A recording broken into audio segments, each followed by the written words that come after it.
Good evening, everyone, and welcome to tonight's Boys from the Baltic Star. It's an absolute pleasure that we can have you with us this evening. Thank you for putting a little bit of your day aside to join us for a while. Fids has gone already. Everyone's highlighted Ziana, and we lose. Stats are showing that we're losing a large amount of our following of about 5 minutes into the stream. So we need to work out why. I think we found out. Welcome, we're the Boys from the Baltic Star. Thank you for coming along with us. If you don't already on Twitter, consider following us at Boys Baltic. We're on Instagram as well. If you like what you see here, then please consider following us on Twitch as well. On a Friday, which is tonight, we usually play Traveller, and that's what we're happening. That's what we're happening. That's what is happening. That's what we're doing, and it's happening tonight. I got there in the end. We're so smooth, man. So thank you for that. Traveller is a science fiction roleplay game, and it is our ongoing adventure. We're many episodes in now. What's our overall episode, Ben? This one is Season 2, Episode 21. Total count 62. Episode 62. My goodness, that's longer than most of all of your favourite TV shows. And we've outlived them. Almost all of them, yeah. Just goes to show that longevity isn't about quality. What is that what it goes to? It is, I think that's right. What is quality though is our chatters and our viewers. If you're here for the first time, welcome. Please feel free to hang around for as long or as short as you want. Also, if it is your first time or you're here a bit, please feel free to chat or don't as you want. As you can see, chat has some friendly characters, some friendly faces in there who will be very welcoming to you. But also, if you want to lurk, please lurk. We love our lurkers. Twitch is built on lurkers. If you get some points to spend, some Imperial credits, consider clicking on that red sun and spend them. Some are sort of interfere. I'm going to use the word interfere. Improve the game. Some are just a bit silly. Some allow us to get excited about Ewan, which of course is the most important thing. So have a flick through. The ones that are sort of like pinky red have sound to them. So if you want to interfere everything that's going on, click on one of those. The one I will suggest to you all is that for 1 credit, we always keep... fist pump for the homies, yeah. For 1 credit, we always allow our drink to that. It's important that sometimes people say something, we'll say something, there'll be a toast, something that you agree with, and maybe you can't afford that, but you want to get involved. So we keep that as a 1 credit thing so that anyone can get involved at any time. Because everyone should be able to drink to that if they need to. I think that's about it. We could do a quick intro today, so our guns are out. Yes! Already. I've got new headphones, they're really bassy. This is an absolute banger with the basses on, I tell you. I got well into that. Yes, so that's an example. Let's get started quickly. Let's introduce us and let's get started. My name's Luke Keller. I'm in the bottom right hand corner, in the blue corner. I play 2 characters in this adventure. Thank you, Ben. I play Kara and Soraya. Kara is a hacker, carouser, trader, artistic kind of lady. Generous to a fault sometimes, greedy to a fault sometimes, and just gives everything away far too often. When someone asks what our plan is, she just blurts it out. I'm also Soraya, who's a sort of jack of all trades, engineer, loves some mimosa, loves buckyball, bit socially awkward, but a lovely girl nonetheless. My fellow player, my comrade, my friend, bouncing across the rose between our thorns is Ben. It's Ewan. It's not Benson, it's Ewan in the white background. Good evening, Ewan. Howan? I'm struggling today. How are you, Ewan, this evening? I'm good. Good.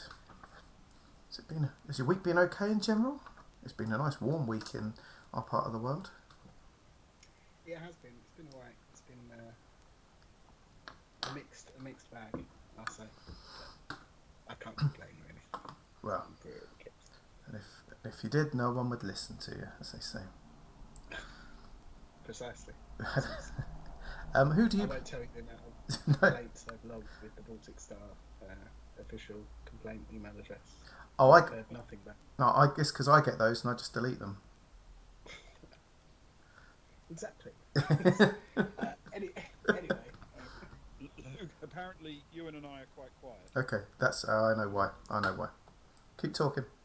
You lot need to tell me. Okay. Let us know if this is sounding a bit better.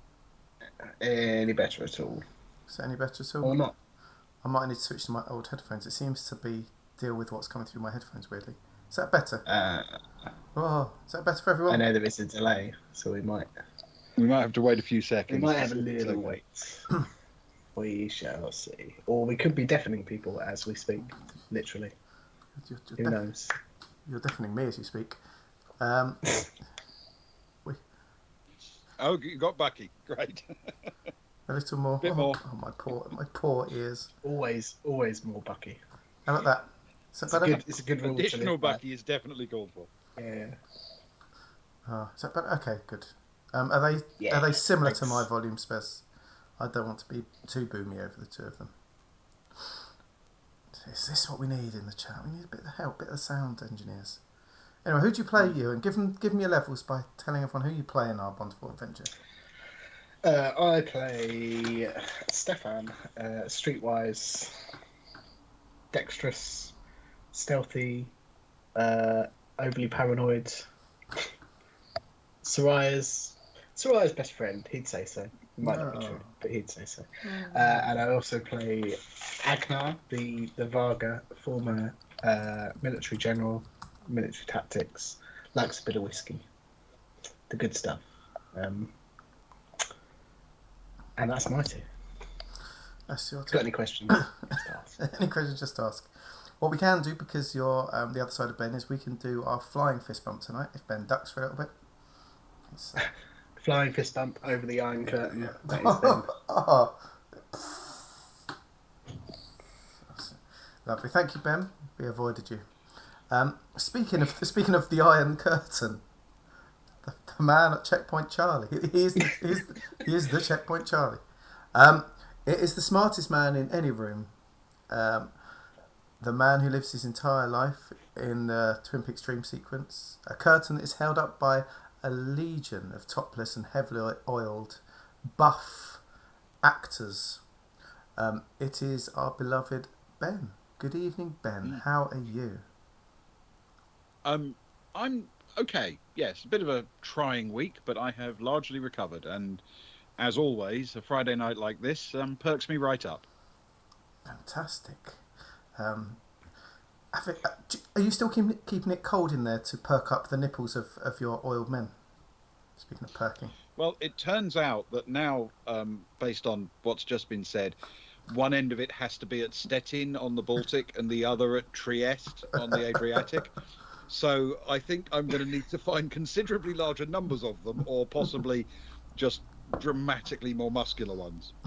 And I'll tell you what. I mean, Luke's idea helps anyway, because they're not holding it up with their hands.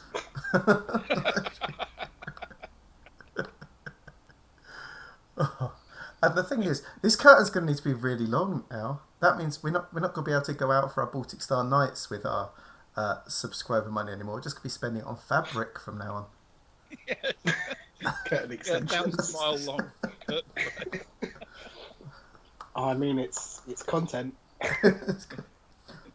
It'll stream. And then we could film us walking the length of the curtain on some kind of homage. Ben would love that though. It's right up his historical alley. It is. Yeah. Yes. Also, I haven't been to Stettin or Trieste for a really long time. There you go. It's probably changed a lot since you were last there. Both places. Probably has. For one thing, they've taken down the curtain. And there were you just about to put up a new one. A considerably nicer one, though, by the looks of it. More welcoming, that's for sure. Speaking of welcoming, why don't you welcome us to our evening then? Yeah. Let's move on. Moving swiftly. Yes, indeed. So, on De La Bru, it is time for our travelling heroes to prepare for their next journey. They're heading up to the Seamstress for the journey back to Geeka, and they've even found some work to occupy their time on the ship. Before the relaxing, carefree cruise, there are a few loose ends to tie up. Their new business opportunity pressed ahead without a hitch, passing the hurdle of dealing with a refreshingly honest local official with consummate ease. okay, then right at the end they did try to bribe him for no reason whatsoever and nearly torpedoed the whole deal. The matter of Garo Kavarian and his damaged property seems to have reached an amicable conclusion. A swift visit to the Priory of Panunzio led to some good deeds being done there as well. Genuinely, it seems our travellers are going to leave the region in better shape than they found it. It was all going so brilliantly that they felt it was time to do some shopping. Immediately, everything seemed to fall apart. Creaser Drax's house seemed to be deserted when Stefan and Soraya arrived. They decided not to break in and set off for the Circle Club, though Stefan felt he'd missed out in the crime department, so he picked a random stranger's pocket on the way. At the comm shack, Agnar and Kara found the place open, but it turned out to be staffed by a Tim of limited criminal or violent tendency. Creaser Drac wasn't there either, and the pair decided to head off to a place where she might be found, the Circle Club. It turned out that all our heroes arrived circle, so to speak, at the moment, and joined up together outside the bar. And that is where we resume the story. Oh, that was terrifying, what Fid said. Been with us for a year, and they've not been aboard the Baltic Star the whole time. Which also means we haven't levelled up for over a year. Oh, man. That must be true. Yeah. I mean, it's probably true, because the last time you were on the Baltic Star was, in game terms, about a fortnight ago. Yeah, Yeah. It was Austin to Geeka, wasn't it? It was Austin to Geeka. So we had our last level up on Austin to Geeka. And then we took the Seamstress. You spent a week on Geeka, a week on the Seamstress, and then a week here, so 3 weeks ago. And you can only train and develop your skills if you're not doing something as such. Yeah. And we were busy on the Seamstress. Yeah, but you insist on going to buckyball matches and things like that. Solving murders. That's the main reason. I didn't mind about the murder. It's the buckyball. Preventing assassinations, watching some buckyball. At least we used our time well. Who needs to get better at engineering? I've been putting it off. Socks does. Yeah, that's very true. Nice. Sorry, Socks. I didn't mean it. I take it all back. On a Friday night as well. I know. Correct me if I'm wrong quickly, Ben. Did Stefan get rid of the thing he stole? No. Okay. I might have just thought about doing that. Okay, no worries. I mean, to be fair, he hasn't even looked at it to find out what it is yet. No. It's a MacGuffin. Indeed.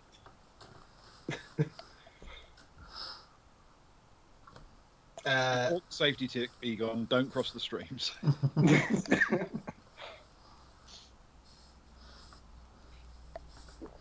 So we've all met back up. You've literally blundered into each other outside the front door to the Circle Club, yeah.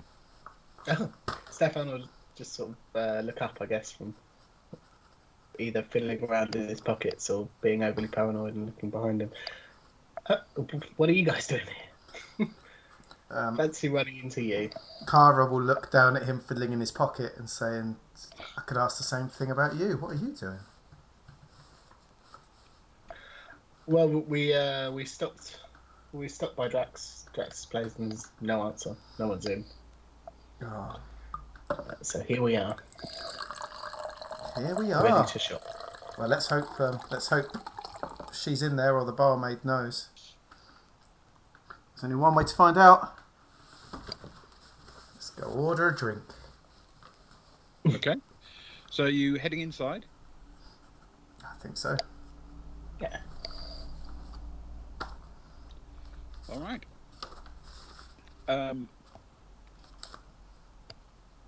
You head in. The place is reasonably busy, but there's plenty of space.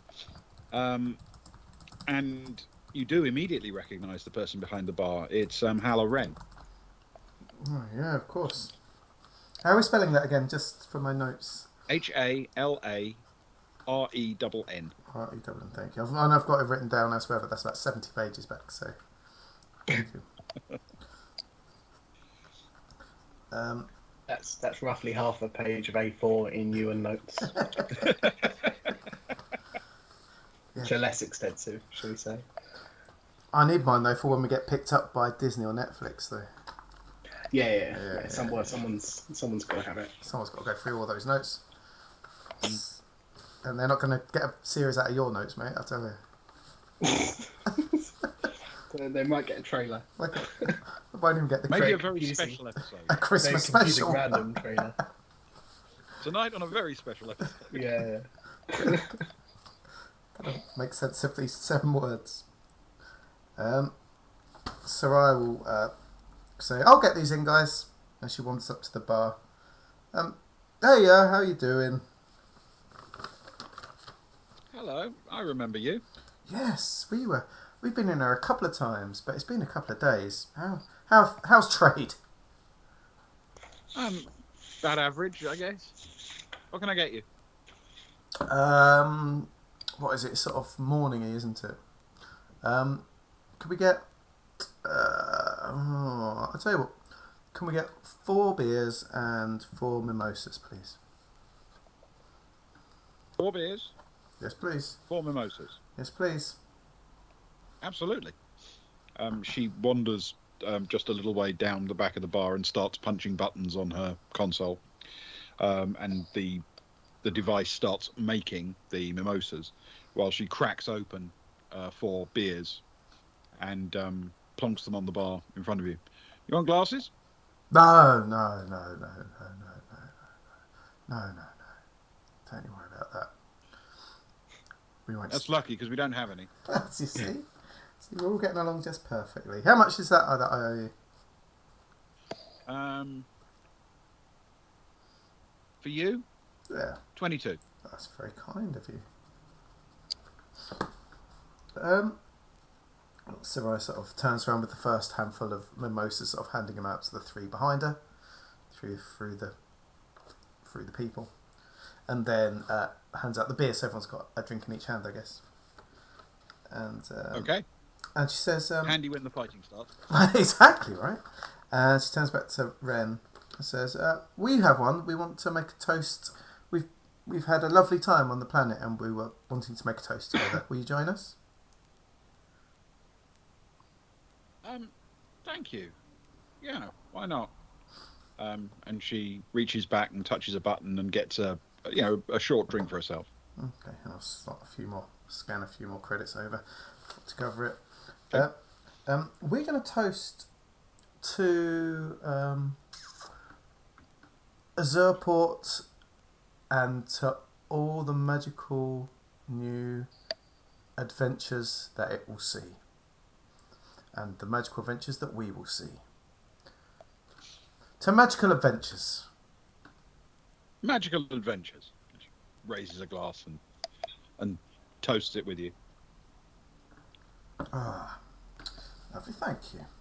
And all the best to you. You know, you've always done us well, and I hope that things continue to go well for you. We're heading out Thank today, you. so but thank you for being very welcoming to us. There's one thing actually. Have you seen just one more thing? Yeah, just one more thing. Come here, Ragnar. I need you to pose. You haven't. The first time we were in here, you told us about Creasa Drak. She sort of leans in a bit quiet just in case. You haven't seen them, have you? Today, you don't know where they are right now. Yeah, I know where you can find her. Where is she right now? Well, I mean, I can't be exact, but I'm going to go with 7 meters behind your right shoulder, Are you sure it's 7? plus or minus a meter or 2. I don't want to make a fool of myself. 7. Thank you very much. It's a big margin of error for Yeah. 7 meters. Thanks. All right, Agnar. No need to go. Thanks. And Sarai pulls Agnar with her. And says, Well, we're going over here. "Yes." In the corner of the club, there 7 is meters over here. a darkened booth where Krisa Drak is sitting at a table. You've met her before. You can spot her quite easily, but she's not exactly making a spectacle of herself. She's sitting there in a booth, quietly chatting with someone at the other side of the table. Do you want to Well, I feel silly asking now, but I know what you're like. But do you want to hold off in case she's conducting some business? Or I'll tell you what, that's not a we bad. just go straight over. I don't know. Well, we've got a couple of drinks. We can finish these. I don't mind. I was just I don't want to walk in on something we're not. Do we recognise the other person then? I take it we don't. Can you roll a streetwise for me, please? With intellect. Agnar's favourite. That's an 8 minus 3.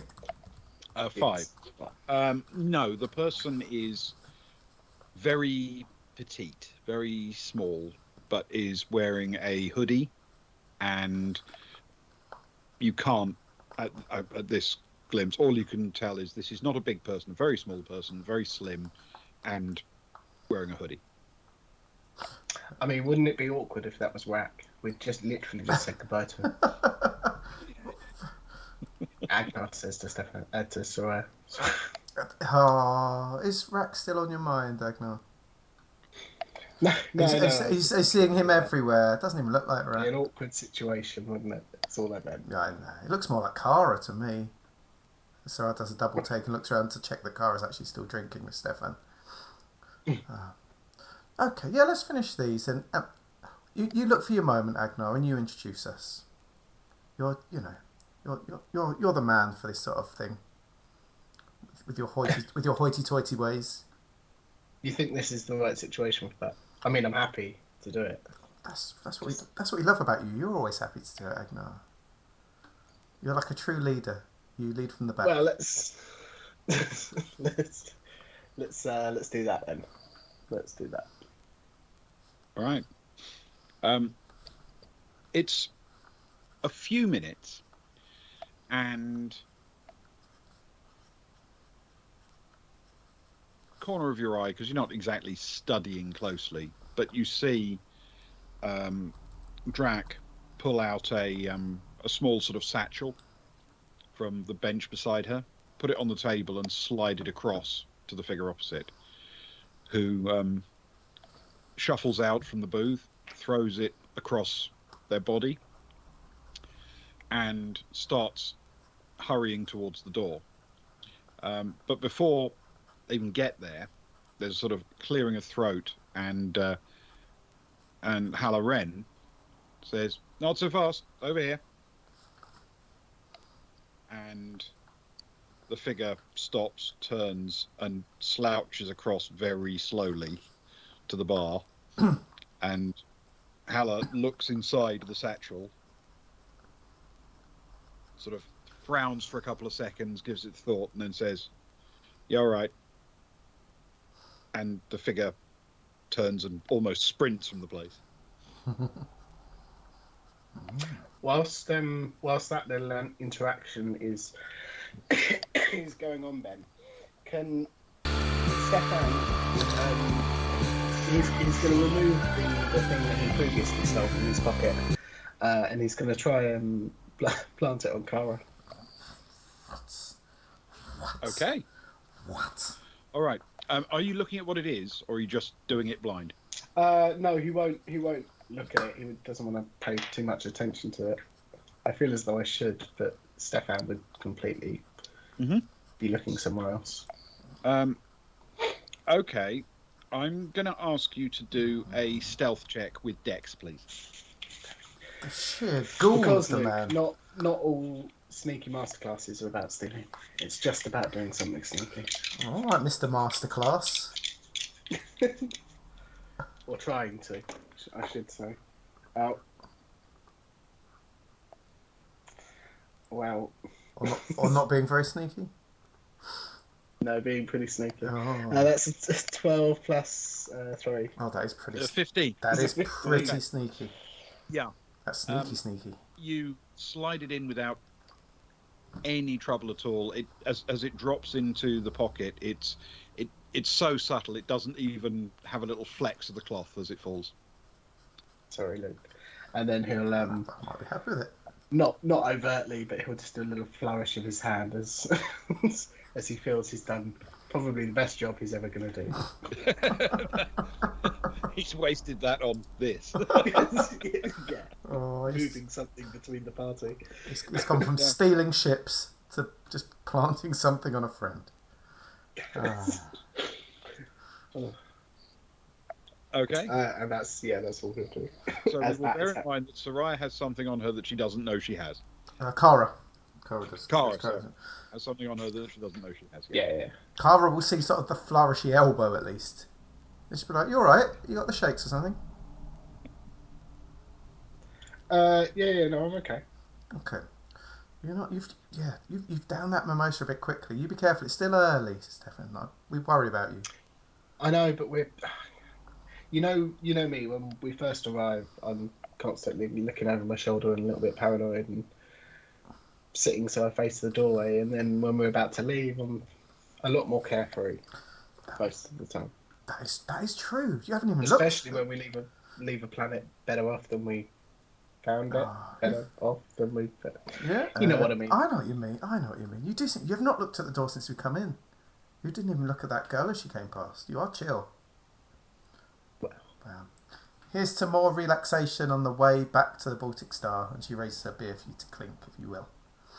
It's a nice easy job and a free ticket home. I'm looking forward to seeing our baby Moamps if they've hatched.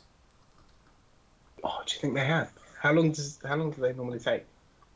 Can't tell me you haven't searched that up on your super fancy computer already. It just depends how far on the eggs were when we took them, of course. That's true. I'd imagine it depends where they are as well, because a year on one planet will be a lot quicker than a year on another planet. Oh, you're getting all existential now. You're talking my language. Anyway, we can philosophise about that all day long. I kind of want to see how cute they are. I'm sure compared to the big ones. I'm sure, the full-size ones. Yeah. I'm sure these ones will only have a leg off, not tear you apart. Just don't get red on you, that's all. Do you think we could ride them around up and down the corridors, have little lap races on the maps? If we could train them like little jockeys, that'd liven up the nights on the Baltic Star. How big do you think they'd have to be before they could support full human weight? Oh, I don't know. A couple of, probably, I reckon 2 meters long, maybe 1.5 meters long. They're pretty sturdy. 1.5 meters long, scampering around. We could spray paint their shells different colours, and we could race them around. It'd be amazing. We could. Oh, I'm looking forward to it. We could arm ourselves while we do it, not with serious arms, but we could throw things at each other. And...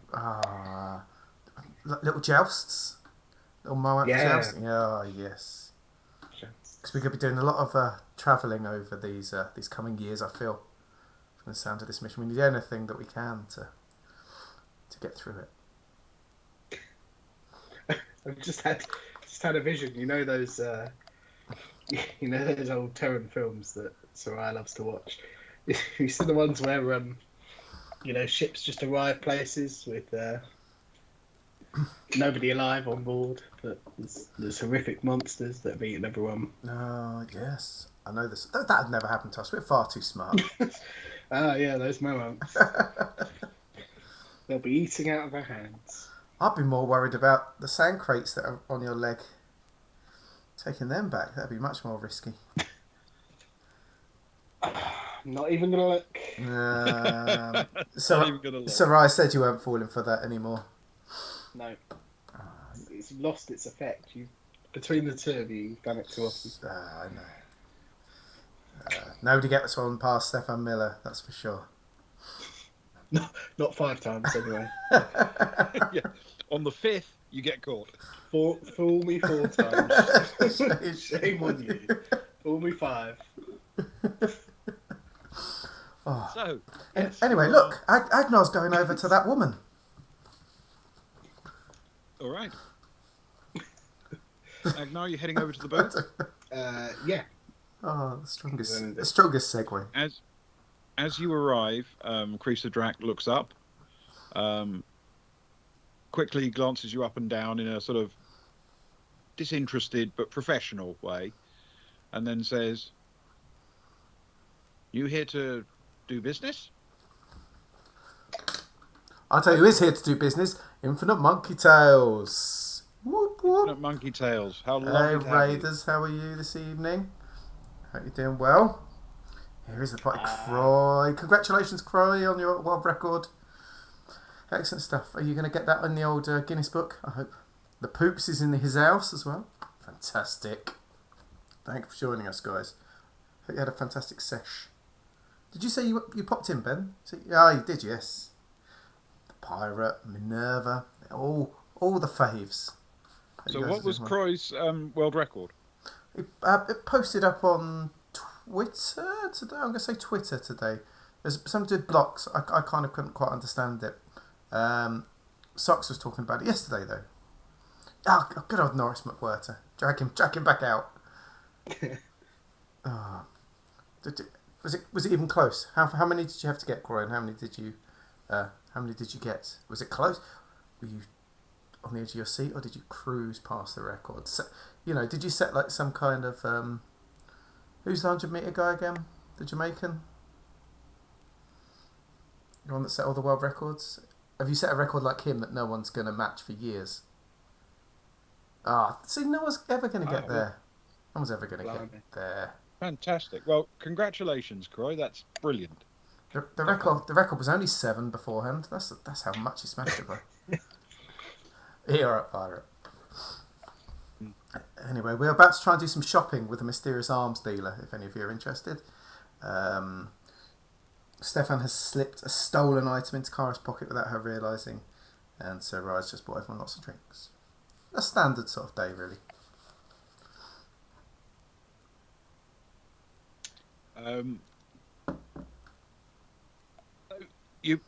Yes, Agnar, you here to do business? He'll say, well, yeah. Hopefully, we're looking to buy some things. My friend Soraya here, in particular. May we join you? I seem to have a gap in my schedule. Step into my office. Edmund sort of looks around a little bit and pulls up a chair or a seat in the booth. Yes, it's just bench seating. So you slide your way in. Yeah. So what can I do for you? Akbar looks over to Soraya. What is it we're looking to procure? Oh, procure now. Why do you use so many fancy words when you're talking to people you're trying to show off to, Agnar? Well, listen, you told me to go and introduce you because I'm the one with the social standing. Yeah, but I didn't mean like. If you don't want the social standing, I won't use words like procure. I meant like just sort of friendly but slightly formal, not like some kind of noble prince, the Duke of wherever, little Lord Fauntleroy. Procure. I quite like Duke Anson though. Duke Anson. Don't get ideas above your station, Duke. If I ever start a band, Duke Anson and something. Yeah, yeah, I'm on board for that. Duke Anson and the Forelock Tuggers.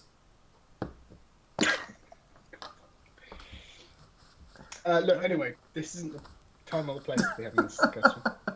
We're very serious, sensible business people. Yeah.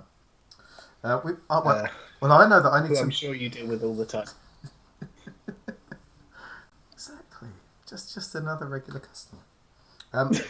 So Rye sort of leans over with a scrap of paper that she gives to Agnar, and on it says breaching targets, grenades, EMPs. Is the main stuff that what my guys want. breaching charges. Okay. Smoke. Definite. I think. Hang on a sec. Breaching charges. Let me just double check before I say all that. Sorry. All right. Breaching charges. Plastic. And grenades, yeah. And Okay. EMPs. All right. Let's start with the breaching charges. Can you roll 2d6 for me, please? I can.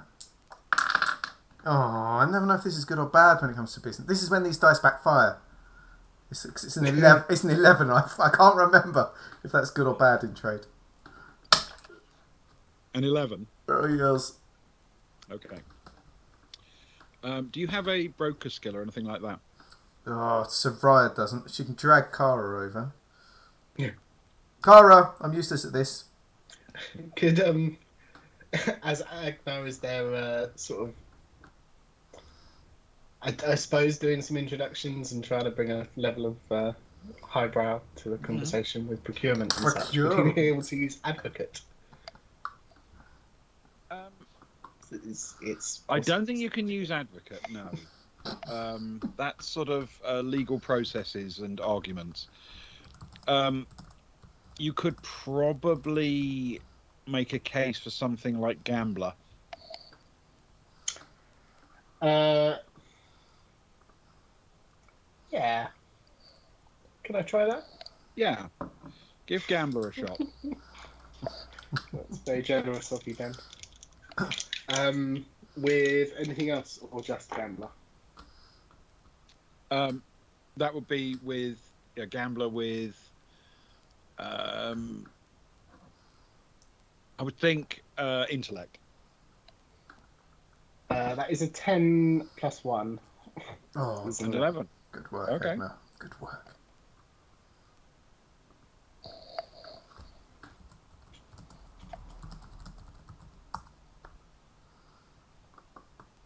Okay.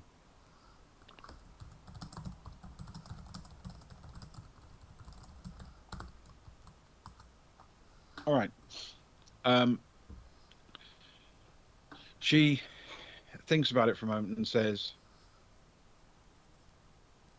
breaching charges, that would be tough. They're usually reserved for military customers. Fair enough. Now, basic plastic, that I can find you. And as for grenades, I assume you want to use these in a completely responsible way. It's the only way to use grenades, isn't it? Pest control, Agnar would say. Exactly what I was thinking. What kind of grenades you after? That's a very good question. Let me find out. Let me turn to the page. Oh, I'm on grenades. This is good. Oh no, I'm not. I'm on the pocket nuke page. That's not quite right. That'll do. That'll do. We'll take those instead. Take those.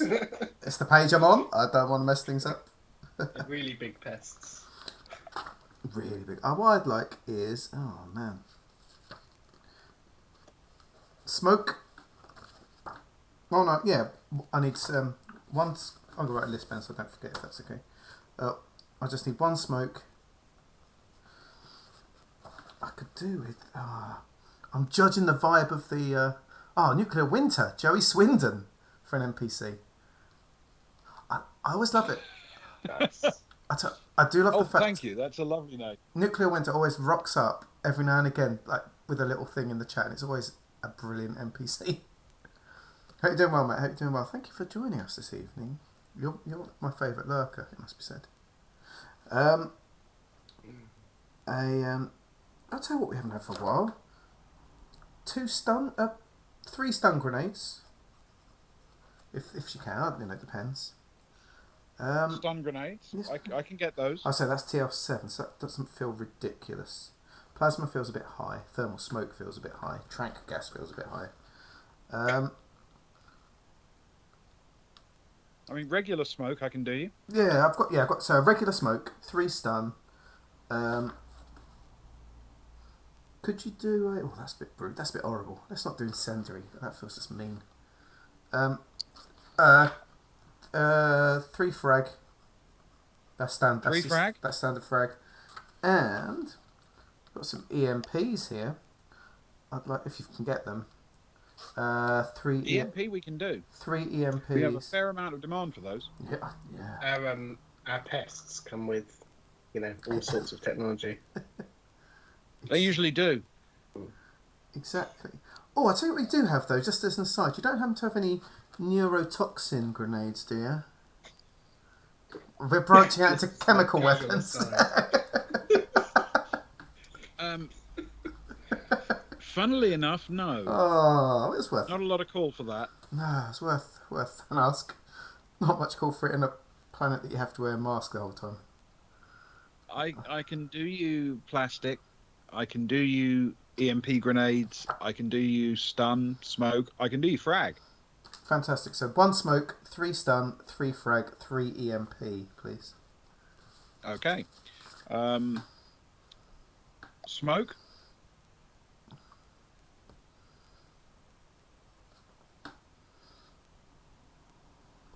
I can do those at 20 each. Okay, that's very reasonable. I'm not going to bargain. I'm not going to haggle over that. 3 stun grenades. 50 each. Okay, so that's 150. 3 frag grenades. We'll call that 100 the set. Okay, and 3 EMP. Well, you see, those are a bit more pricey. That's understandable. They're high quality kit. Bit more sophisticated, those. You know what? We are going to get the... You know what? You're a repeat customer. You're buying some stuff. 2,500 for the 3. 2,500. Fantastic. So that's in total. It's 20. We've just been taken out onto the streets of Midlothian, which I don't know if that's wonderful or terrifying. Fantastic. Put it up loud, Croy. See how long before we get dirty looks. It's quite late, to be fair. You're probably okay. Wave at Arthur's seat for us, won't you, Croy? 27 and a half. Yeah. 27.70. 27.70. I'm not even going to moan about that. I'll take that for 27.70. All right. Thank you very much. 19, let's round that up. Let's make my life a lot easier. In fact, I'm going to pay a bit more just to round it up. Okay, so I can just be at 119. Thank you, much appreciate it. We need and we need to do a minute of silence, a minute of wisdom in a minute. That sweet minute of silence. I guess. Okay, what's the minute of wisdom on, and who's doing it? About an elephant's left foot. Maybe just about elephants maybe elephants in general. About the way elephants work. About elephants. Well, okay. Why not? Elephants left foot. And who is doing it? Let's roll the dice. I'll roll the dice. Okay. Whoever wants it. 1 to 2 Ewan, 3 to 4 Ben, 5 to 6 me. And it's a 4. It's Ben. Which is good because he's the smartest man in the room. Is it? He's the smartest man in the room. Okay. He'll get a good minute on this. All right. Give me just a second to get the actual clock up.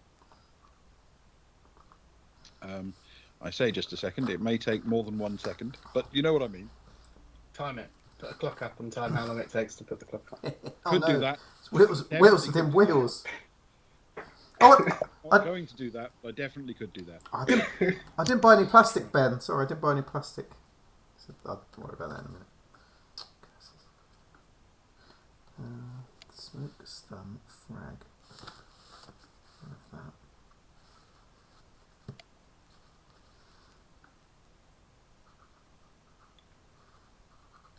She can carry that. She can carry that. EMP, there'll be TL9 EMPs, I would imagine. Rather than the better. I did say I was going to change over their sheets, but I didn't, and now Sarah's got a big hole in it where the money is from all the rubbing out. Too much spending. Too much spending, mate. Okay. So, a minute of wisdom on elephants. Yes. All right. There are a few things that I think are genuinely interesting about elephants, and they're not necessarily the things that people would immediately think of. Sure, I mean, elephants are big and grey and heavy, but while those things are true, they are not the things that I find most interesting. But there's one thing in particular that I find fascinating about elephants: their knees. You see, elephants have a unique thing within the... Oh no. Knees? Someone's booted me out.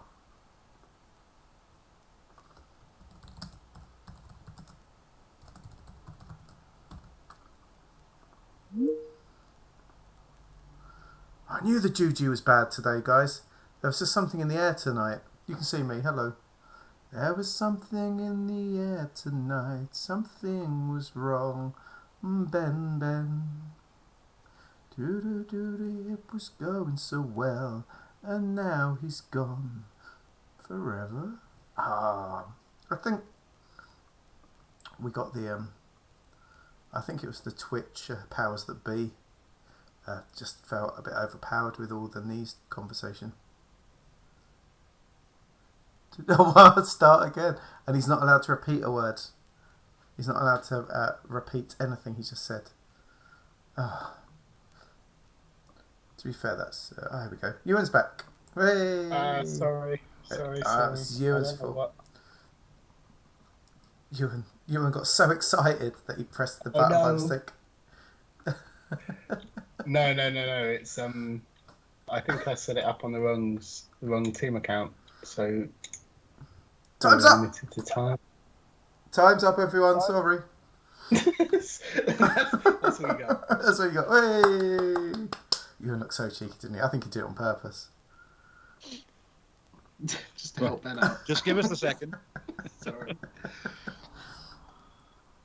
No, unacceptable. Oh, we could play Mallet's Mallet one day. I might add that as an There we option. go. I think we're back up. Okay, so yeah, the thing that is unique about elephants' knees, because I was sort of slightly cut off. Yeah, there are two mammals, arguably two animals, but certainly two mammals where the knees of the hind legs bend forwards, and humans are one of them, and the other is elephants.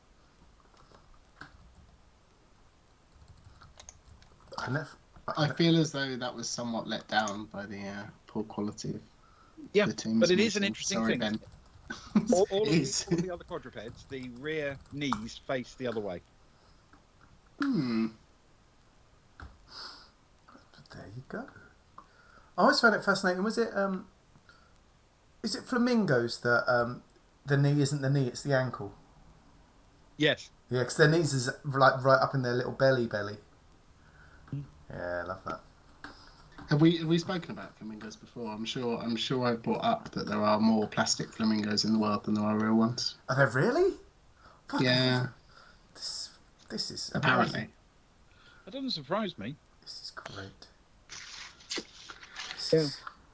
I once had someone tell me that the world's largest manufacturer of tyres is Lego. Now that I've heard before. Yes. Yeah. So good. I think my favourite is that Cleopatra. Cleopatra lived time-wise. She lived closer to now than she did to the pyramids being built. Yes. I like that. That's good. Just shows how long Egypt lasted for. Yeah. It's amazing. Anyway, on all those bombshells. Can I add some plastic? Sorry, Ben. Before we move on to whatever Ewan wants. Sorry, because we did talk about it, and then I forgot to add it. These sheets are falling apart, mate. I tell you. Just a couple is fine by me, if that's okay. Just need two. Yes, please. Let's call it 500 for two. That's good. Thank you. Pleasure doing business. we're simple girls with simple pleasures and simple needs. How about you, Agnar? What are your needs like tonight? What are you after? Actually, I'm going to be honest. I don't think there's anything I want. I have everything I need right here. Just around him. And the two idiots over at the bar.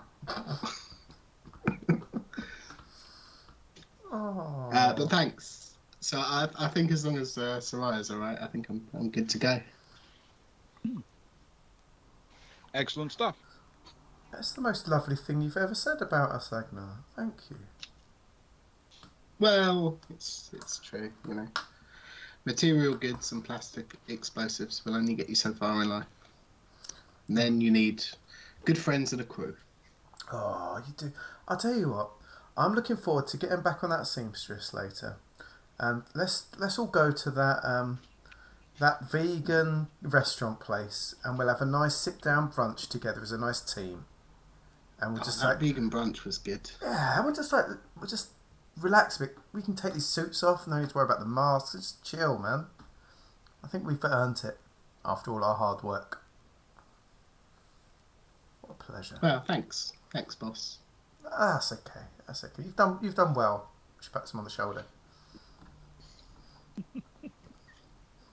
Anyway, thank you, Miss Strack. You've been really helpful. Thank you. You're welcome. And Soraya grabs the remnants of her beer and downs it and heads off through the people to the bar to get another round in. All right. Ooh.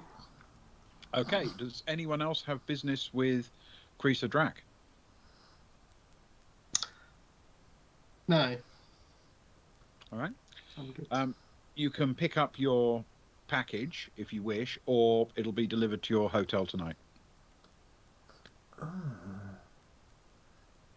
Oh, because we can leave tomorrow, can't we? That's right. Today was the earliest, but we can leave tomorrow. And we have paid for tonight. Yep. Yeah, well, let's do that.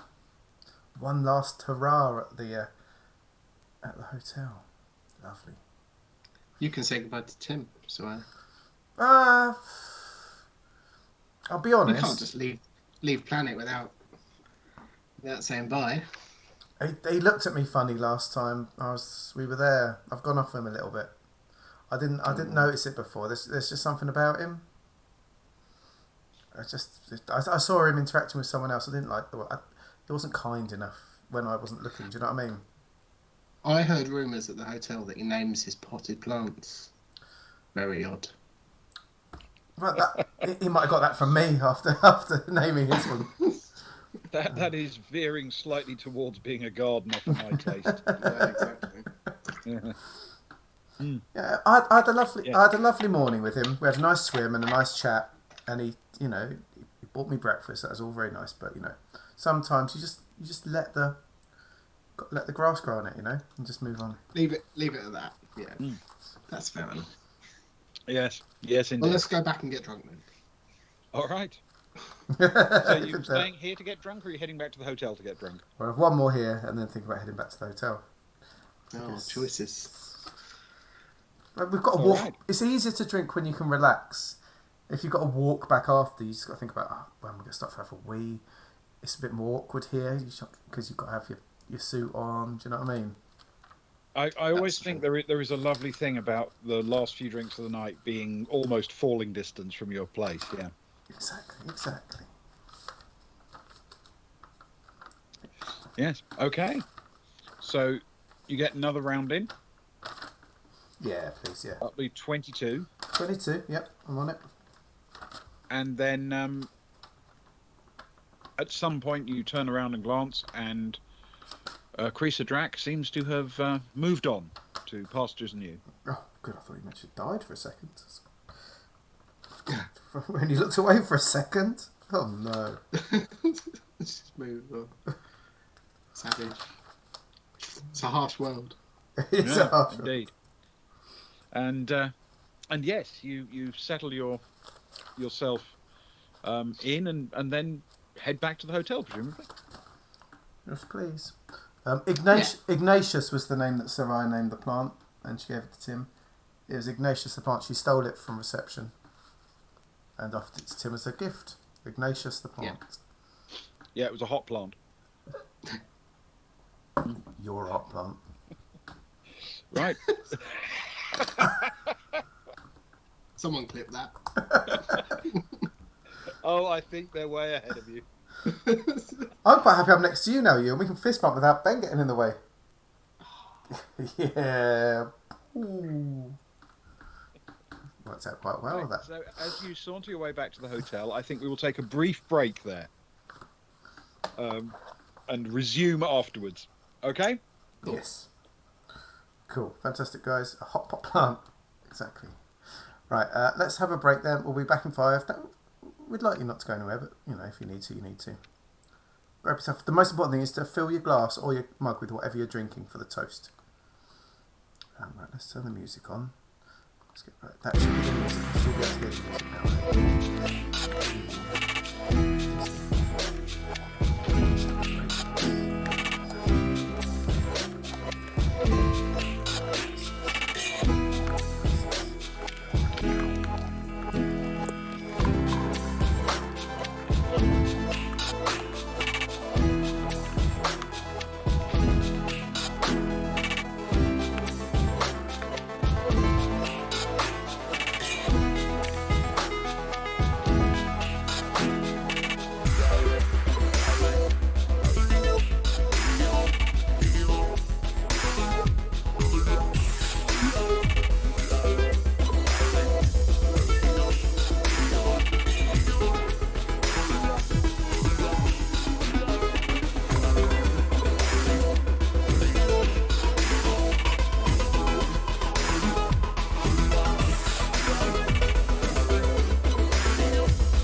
Ewan.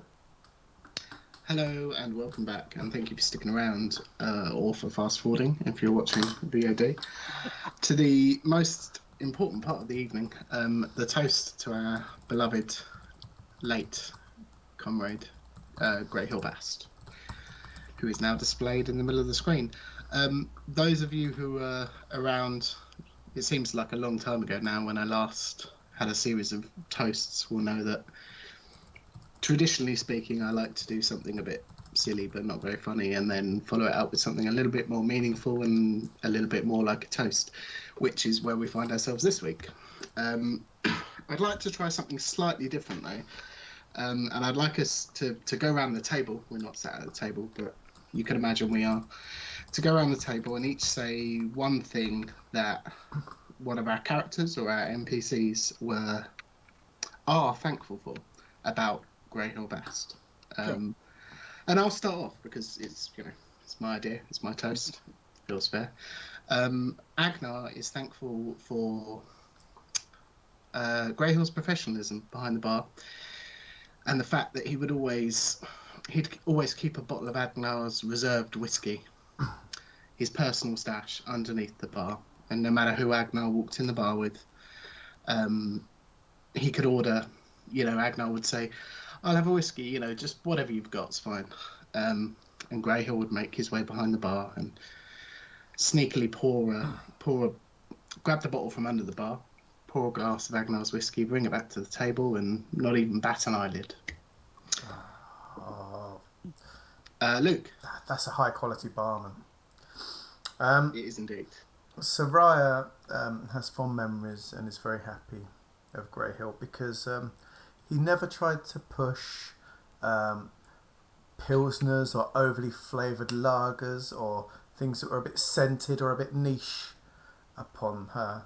All he did when she needed a lager was just hand her a bottle of whatever swill was going, knowing that that's exactly what she wanted. He never tried to upsell, never tried to shame her.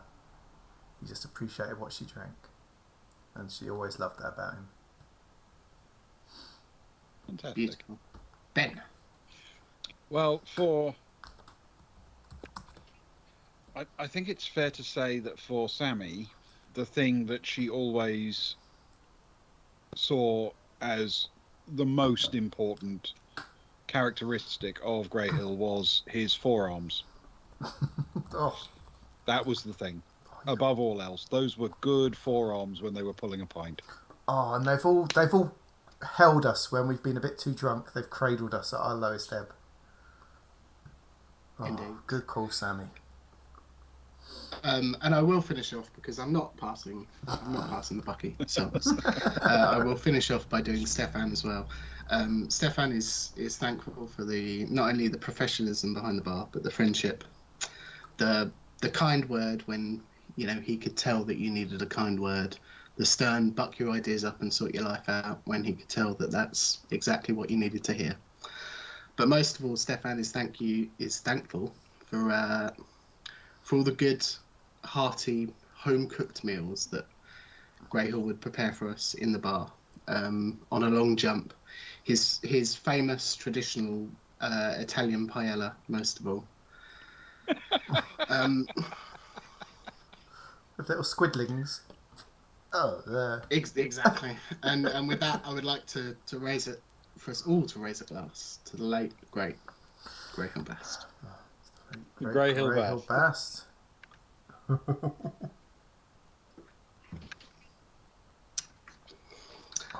Thank you all for humouring me. Ben, where are we? The way he got those meatballs into the paella was amazing. It just worked so well. I know. To Grey Hill. to Grey Hill. To Grey Hill. Yes, nicely done and very meaningful.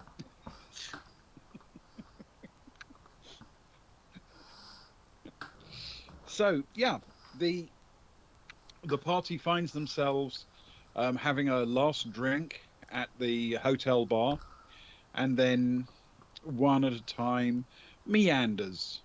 Yeah, just meanders upstairs to find their beds. But quite late at night, Soraya hears a knock at the door. No! Ah!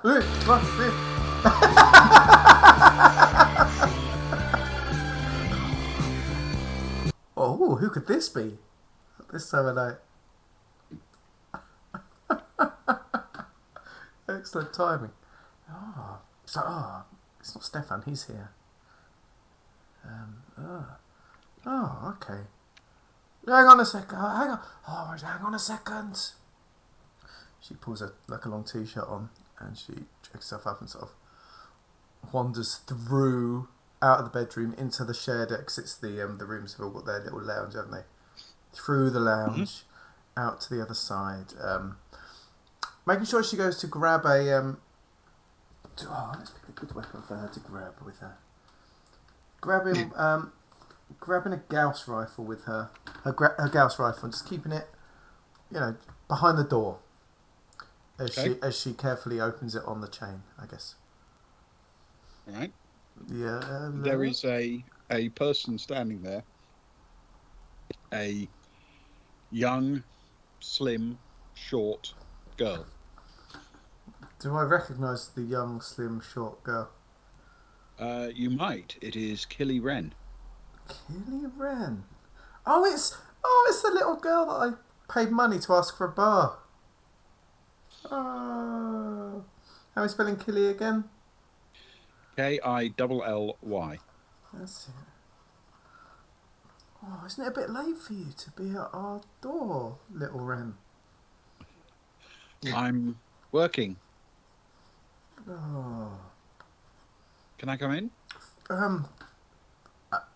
Unless working is to assassinate us, you may. That's right. Unhooks the door, closes that bit to let her in, and just come on in. Can I get you lemonade or something? No, thank you. Okay. No. She's got a fairly bulky-looking shoulder bag, and walks over to the coffee table, plonks it down, and starts unpacking plastic explosive grenades and things like that all over your coffee table. Oh, it's just like Christmas. Thank you. Appreciate that. How much was it I owed you? And then she sort of works it out and sort of does all the money stuff. Says, and here's a little bit extra for your trouble, and drops her another 100 credits. Okay. Killy smiles and says, "Thank you. That's very kind."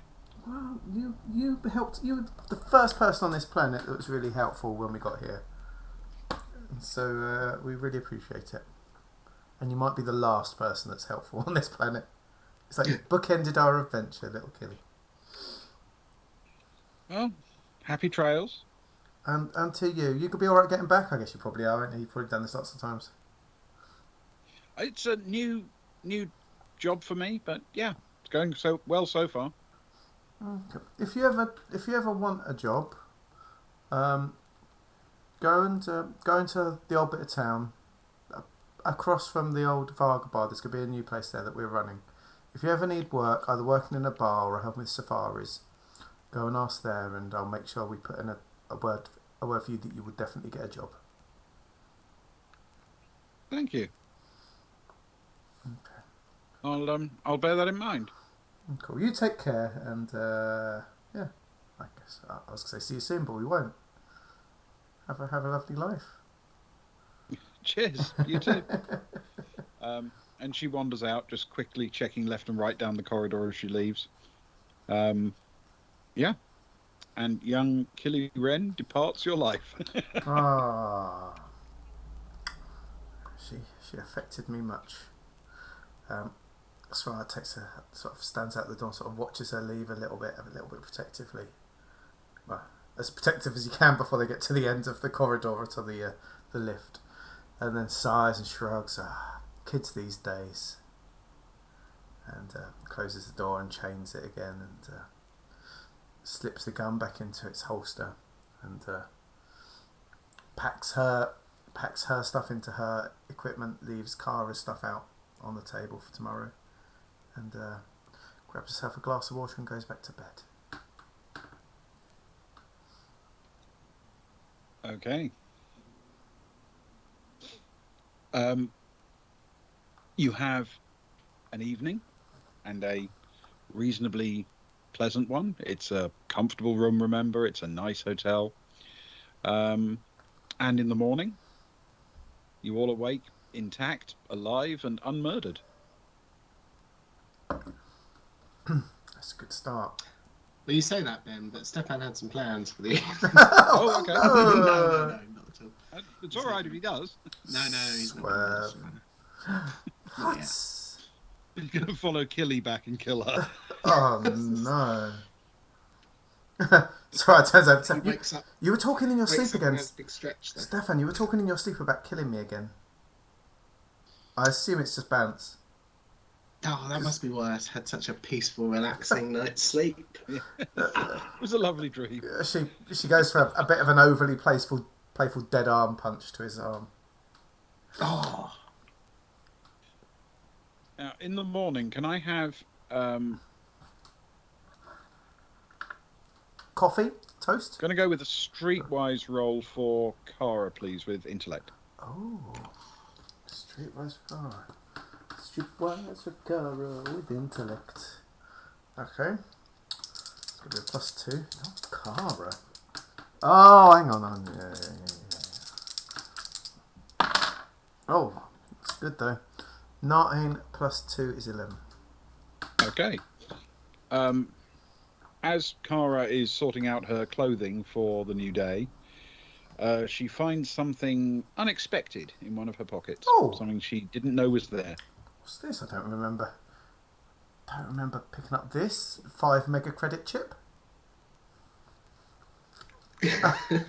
Whatever it is, she pulls out of her pocket. It's the pockets. It's as she's like pulled her trousers on, and she's it sort of jabs into her leg or whatever, I guess. So she reaches down and pulls out what it is, Ben. Okay. It is a pocket vault. Oh, it's a pocket vault. It's not mine. How do I get into this pocket vault? Well, that depends on how you want to approach it. Oh, The person who was supposed to get into the pocket vault would simply use their fingerprint, and it would unlock for them. For anyone else, it's more of a technical challenge.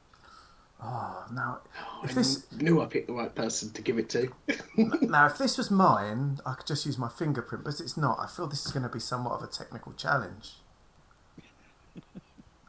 I don't know how it got here, but might be a sign. Let's give it a go. And she'll get the I don't know if it's a laptop and plug some wires in and do some doohickeys, get some little levers and bits. I don't know. Yeah, you can certainly connect wirelessly to its internals using your laptop, since you have physical possession of both. And we are in the far future after all. Wireless still exists. Now, your laptop has an intrusion program on it, doesn't it? It does. Hang on. It's got tech level 11 intrusion. It's a tech level 14 computer with tech level 11 intrusion. Okay. All right. So can you roll your electronics computing Yes. with +2 Yes. and your intellect bonus, please? Okay, so I'm rolling to a +5. That's good, thank you.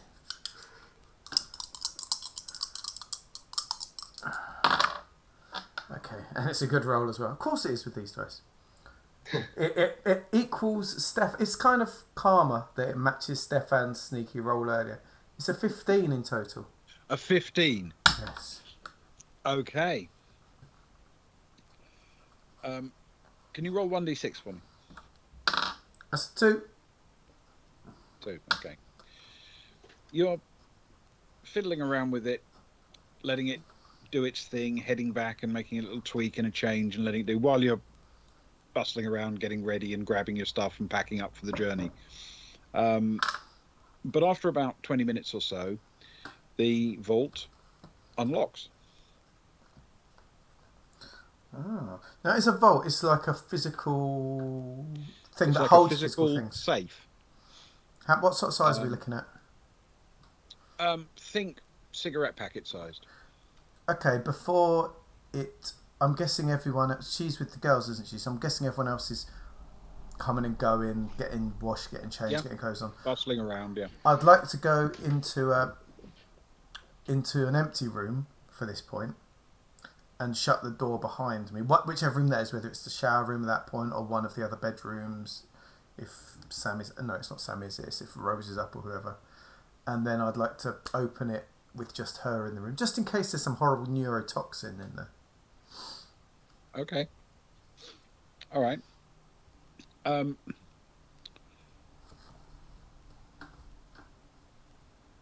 You pop the thing open, and inside there is a fairly substantial collection of data chips. Information storage, offline chips. Okay, well, I don't remember picking these. This is a very strange day. Someone must have wanted me to have them, I guess. Oh, she sort of flicks through. This is stuff that she could theoretically, she knows how to get into it. Whether she can or not's another matter, but theoretically she knows what to do with them. If she can stick them in a computer, she should be able to read them. Curiouser and curiouser. She pockets the pocket vault again and grabs the data chips and wanders back into her room humming and loads up the computer. Eeny, meeny, miny, moes. Does it matter which one she picks the first, Ben? Would you like me to roll or does it not matter? Roll a d6. Okay. It's a 3. So she picks chip number 3 and she slaps it into the... Make sure the laptop's running its sort of self-protection, anti-hack stuff, which I think I've got. Yeah, all my security and stuff. And then plugs it in. This data chip contains a fairly substantial history, geography, and layout of the world of Geeka. An enormous amount of data. Up the geeks. I reckon that's the whole history of the Geeka buckyball team on it. In fact, no. It's just their trading cards. This is But it in can NFT format. This is next to useless. NFT trading cards, yes. No, it contains a very large amount of information about the planet, its geography, its ecology, and its history. Oh, Nice. I like it. She pulls out for now, sticks in another one. She'll put in number 6. Okay. As she goes through them, 4, 5, and 6 all contain random collections of stories. You glance at a few to see what would make them make sense. These are sort of a mixture of news articles and pieces that people have written about a cult, essentially, or a religion based on Geeka. What's it called? Well, it goes by different names internally and externally, it seems. Okay. So those who are within it simply refer to it as the faith. That seems to be the only terminology that anyone who's written anything about it, who is a member of it, has ever used. Okay, so it's a George Michael cult. Okay. It is the George Michael cult. Yeah. For those who write about it from outside, it is mostly known, seemingly known, as the Geeka diaspora. Oh. Ooh. Diaspora. Interesting. This is enough to keep me up of my evenings. This could give me evening reading. This is great. Any other chips with things on, or is that all my chips? There are a couple more. Yes, please. There is one that essentially seems to cover the politics and population of Geeka. It's really very much like a tourist guide, but it covers in detail things like Earth Park and the restaurants and hotels on the planet's surface. Mm-hmm. And there's one that deals with the Geeka system and other planetary bodies within it. Okay. Very Geeka related. Of course, because we focused very much on Geeka itself, not on the system. Fascinating. Kara pulls away. She's going to keep it quiet for now because, as far as she's concerned, it's nothing that affects the group. She's just found some weird, strange curio in her pocket that she's assuming someone put it there for a reason. They're trying to offload it or pass information on to someone. Maybe it was through. She thinks it might have been passed on to her through someone because she might be able to read it and find who it needs to go on to. You know, she doesn't know yet. Mm-hmm. So she's going to keep the chips. She's going to stash them about herself, and just go close down the laptop and pack everything up for the journey back to the shuttle. Okay. Very interesting. There may be lots of useful information contained within it. Yeah. You've only really skimmed through to see what it's about. Well, I think her thinking will be like, of an evening. She's not an early to bed person, so when her shifts and that are done, as soon as Zoe and that goes to sleep, she'll crack open another drink and flick through a few articles, kind of thing, run a few processes. So. Curiouser. Fast forward a couple of weeks to Kara in front of a notice board with pins in and red lines all day. Well, you hope it's that. It's not her like signing up to it. Yes, trying to work out how Sherlock survived a fall off a roof. Yes, I know. I've got the perfect image for it. Excellent. It's still there. Kara in 2 weeks. Oh, amazing. It's the diaspora. They're behind everything. Everything adds up to 74. Everything adds up to 74. Okay. So, do you guys have anything you want to do this morning other than grab your stuff and make your way to the shuttle? I don't, Ewan. I don't know about you. No. Agnar will take a little bit longer getting ready. He'll do his normal. He'll shower down, get rid of all the dust out of his floof before leaving the planet. Seems the right thing to do. Yeah, it's less dusty on the seamstress. Like walking through those sand traps at the swimming pools in the south of France. Yeah, exactly. Yeah. But other than that, I have nothing pressing. Okay. Well, then in that case, your entire crew, not just the PCs, assemble in the lobby for checkout with their bags and luggage of various types. Most of you have been traveling relatively light since leaving Geeka, but that seems to not be the case for Kat, who apparently brought like 11 different pieces of luggage.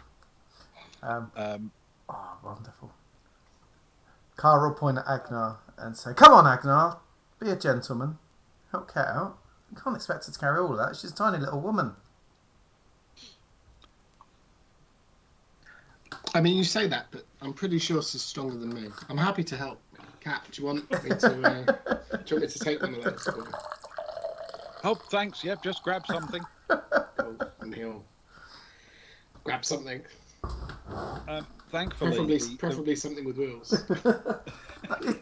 That's cheating, letting the Earth help you.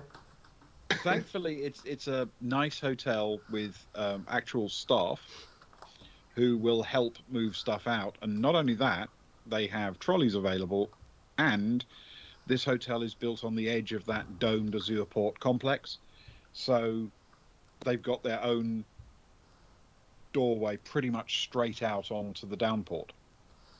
Oh. The last few shuttles heading up to the Seamstress are being prepared to go, and yours is ready. It's not uniquely yours, you understand. You share it with a bunch of other people, mostly other hotel guests, mostly who are very much looking forward to a trip on the Seamstress. And there are families and, business parties and all sorts of groups of people. But as you assemble, Kat oversees the staff stowing her luggage with a stern expression on her face, and then sits down and looks really slightly nervous about the shuttle flight.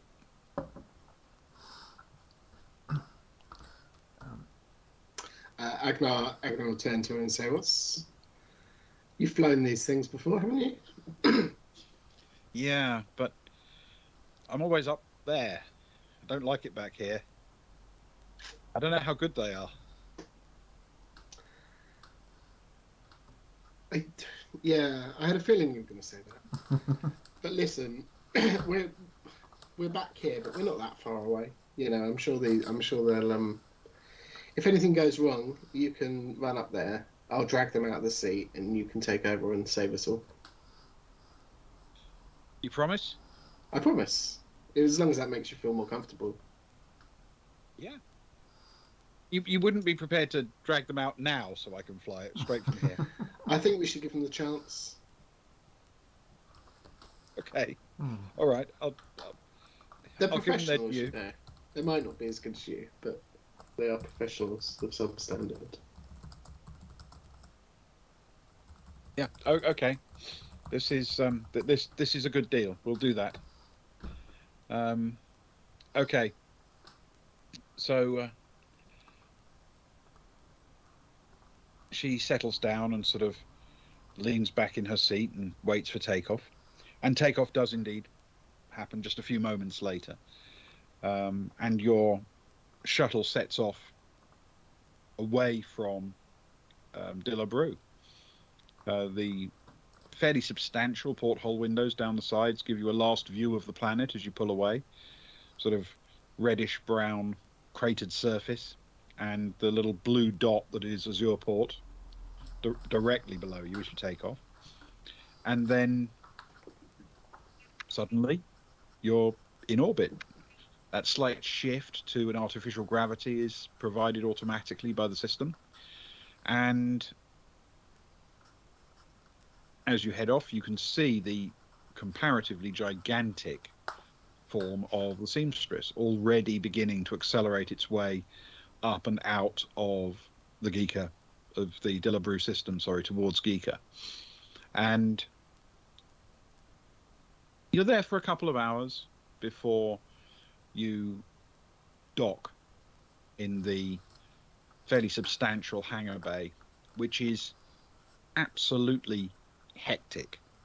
There are shuttles coming and going left and right. I mean, for a relatively brief period of time, the hangar bay in the back of the Seamstress is probably the busiest starport in the system in terms of the sheer number of shuttles that are coming in, dropping off their people and then leaving. And some aren't even leaving. Some of the shuttles are staying, of course, and being carried all the way to Geeka with the Seamstress. The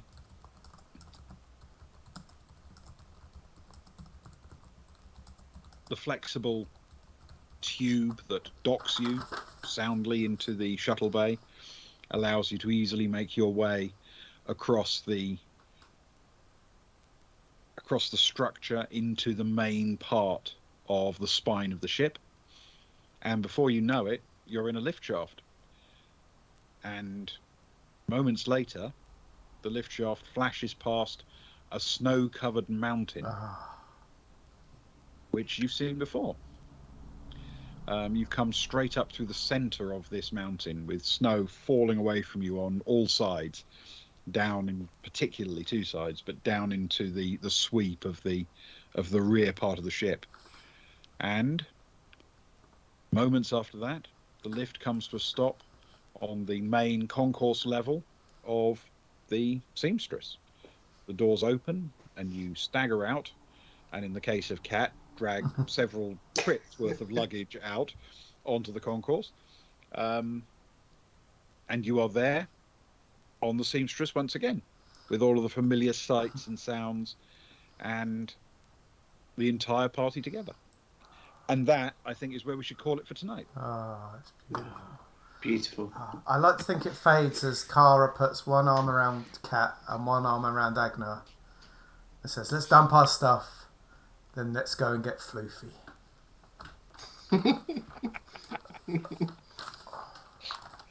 And that is a perfect thing to end on. That is indeed. Fantastic. Thank you, guys. Thank you, Ben.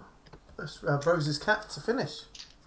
We have a Rose's cat. All right. We will do a Rose's cat. We're heading. The best thing is we're heading back towards Rose's cat right now. We are, in fact, travelling towards Rose's cat. Yes. Right.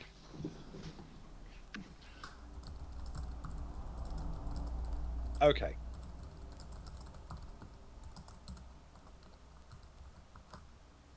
Meanwhile, on the Baltic Star, the ship was finishing its third and final startup sequence. As each of the systems went into its low energy state, the ship only briefly fell quiet and, with its subdued emergency lighting, dark. Within seconds, every system was brought online at once, every light lit, every circulating fan spinning. As a test, it was to ensure that the brief spike of energy needed as the systems fired up was covered by the power plant. It was also the opening salvo in the battle of attrition known as the soak test. Every system would remain on at full power for an entire day. T'Kallaf, just minutes away along the concourse in a cheap bar, noticed no part of this. Not that she would have cared. To her, the Baltic Star was just one of many ships moored nearby. The people in front of her were two, or arguably three, of the ship's crew, however. Engineers Rachel Axis and Kron Sarama were seated opposite the Aslan female, while Caboodle, smallest of the ship's complement, rolled happily across the table, purring loudly and playing with T'Kallaf's hand, because she was a kitten. "The cat's not for sale," said Sarama, slightly nervously. He'd just seen two different Varga become belligerent towards the Aslan. Belligerent, then bruised and sort of sleepy, or at least not up and about. T'Kallaf produced a sort of low growl from deep within her throat. "I urge you to reconsider," she said, as she fixed Sarama with a bladder-loosening stare.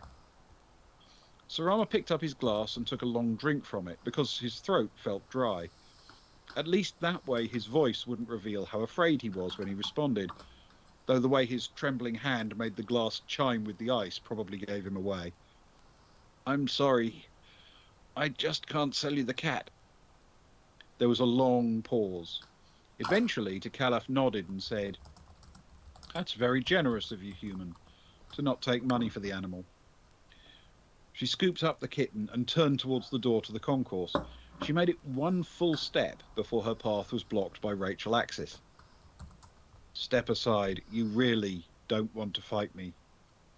Axis nodded, but her face betrayed no obvious sign of fear. "You're right. We're not going to fight. I just wanted to let you know what happens after you leave with that kitten." The Aslan raised an eyebrow. Axis pointed at Caboodle. "This cat doesn't belong to us. She's our ship's cat. Now, I can't stop you leaving with the cat. Still, I'm the chief engineer of a starship docked at this station. When I tell the engineers on all the other ships here that you stole this cat from us, our ship's cat, Well, that means no ship here will take you anywhere. Ever. I hope you like this station because you live here now. T'Kallaf considered for a moment, then handed the kitten to Axis. Where did you get it? Geeka, Axis said as she stroked the kitten. And what do they eat? Varga, both engineers replied in perfect unison. Nice. Oh, Okay. they're like my space mum and dad. Those two, I love them. They are indeed. Oh, good work, Ben. Thank you so much. That was glorious.